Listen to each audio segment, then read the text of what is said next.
Harper, and this is my new book, The Conversation. It's a relationship book, and I'm very proud that it's the first book chosen by Essence that's a non-fiction book as their must-read, and so one thing has made me very proud.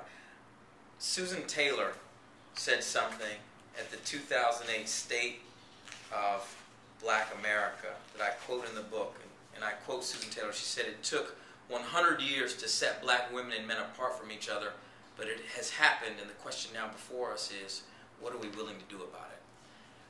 Those issues, and hopefully some things that are funny and fun and poignant, are what I talk about in the book, and they're certainly personal because I talk about my own journey, asking myself as a single man, am I part of the problem? So please, if you get a chance, grab the book, read it, and start the conversation.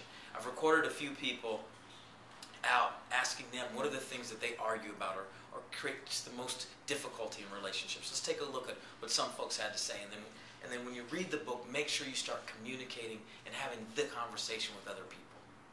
Thanks.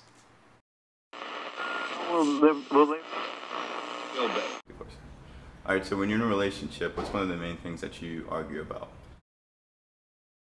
I tend to be a communicator, and my partner isn't really a communicator. When I approach her with a question, an issue, something that's bothering me, she tends to kind of climb back into a shell, so it becomes the communication essentially for me becomes the battle of, taking something as a critique versus taking it something as how it makes me feel and having her adjust or compensate for it. So that's something that we really argue about a lot. So it's communication. Communication. All right, cool.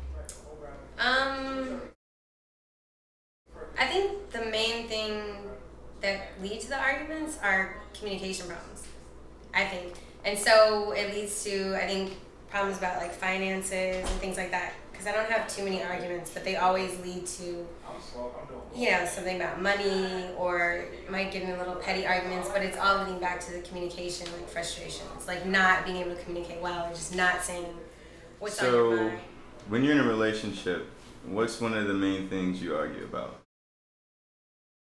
Who called who last, and if I called last, why didn't you call me back, or vice versa. So would you say communication? Yeah, I guess that's probably the way to say it. Communication you argue about.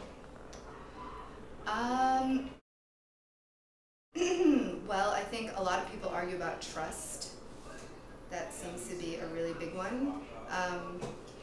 But for me, I think it's a lot about independence. Who you are in that relationship, the role that you're going to play, who you are to each other, and the hopes and dreams and goals that each of you have, and how those two things may not coincide. And if you're really in a relationship, I think that's the meaty stuff that people argue about. That's the kind of stuff that matters. If you're in a relationship and you're arguing about things like trust, then maybe you shouldn't be in a relationship at all. But yeah, I would say independence is a big one. So independence and trust. Yeah.